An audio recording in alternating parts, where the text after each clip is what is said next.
The message you're about to hear is not just a random word, but a message directly from God to heal, transform, and deliver you. James chapter 2, let's do verse 14.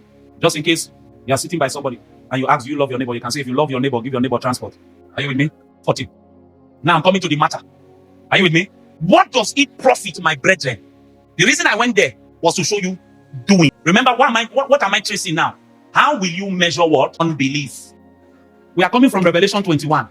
Cowards are the opposite of overcomer. Unbelievers are the opposite of overcomer. And I'm saying, how will you know somebody is an unbeliever?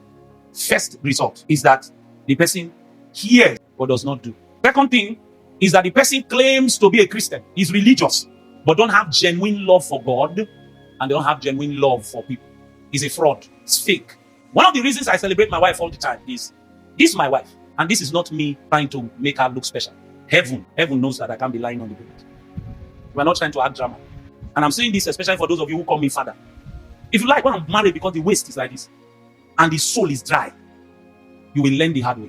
So I just want her to look like Coke. So I don't like fat ladies. I don't like fat ladies at all. The fat ladies made themselves. And you know the thing, Clinton, you're laughing. You see, this is why I like God, though. It's always the brothers that say, I don't like fat ladies. Then, because God knows your heart, He will package her for you, size Gwelele. You know Gwelele? She abounds graciously in God. Then He will now say, this is my will for you.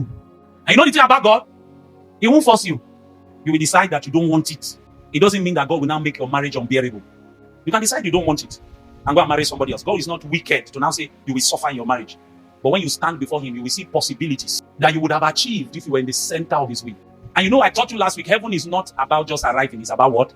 Rewards. You will arrive after enjoying yourself, pursuing your own agenda. Then God will say, no reward. That detour you took you out of the way of understanding. And you ejected yourself from a prophetic program.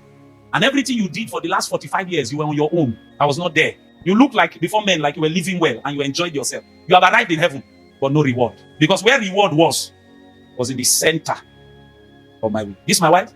Many times, other people are in trouble. We will take the one we are supposed to use to manage for ourselves. Some people have even gotten the misconception that he's a rich man.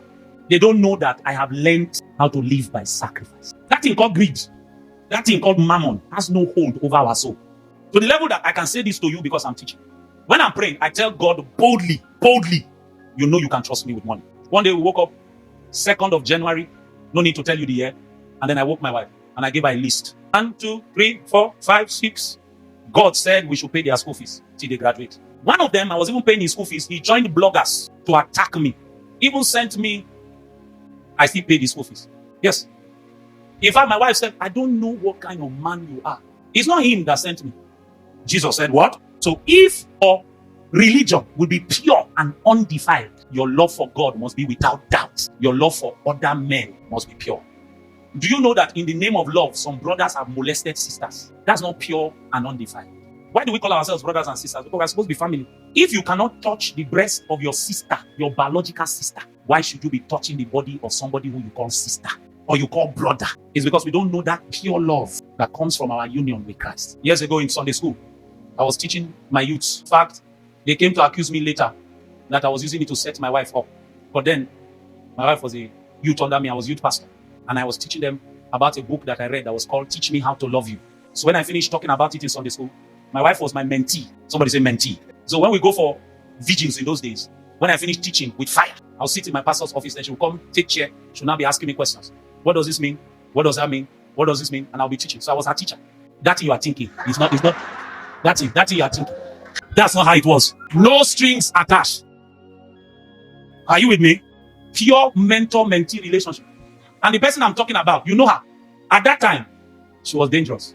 No room for mago. So in the course of the process, Anna gave her that book, Teach Me How to Love You. So they said that I used it to, are you with me? Your love for God must be pure. As a man of God, can God entrust a sister to you? And you will not corrupt that relationship. Are you here?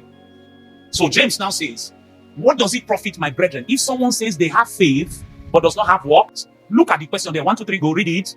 Can faith save it? So it's not enough to believe. Go to the next verse, 15.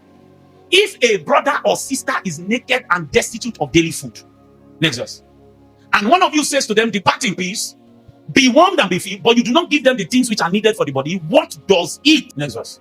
Thus also, By faith itself, faith by itself, it does not have works, is what? So there's something called dead faith. And what is dead faith? Faith that does not have commensurate what? Works. Next verse. But someone will say, you have faith, I have works. Show me your faith without works, and I will show you my faith by my works. So it's my works that do what? Reveal my faith. Little children, do not be deceived. It is him that doeth righteousness that is righteous. So the way we prove your faith, the way God is going to test whether you are a believer and an unbeliever is by what? We don't engage works to be saved. We believe in the finished works of Christ to enter salvation. But the proof that you are saved is what? Works. That's what the Bible calls good works. They are dead works and they are good works. Dead works is what we call legalism. You are trying to impress God by your works. You cannot get salvation by works. The way you get born again, you believe in your heart unto justification and you confess with your mouth unto salvation. You are born again.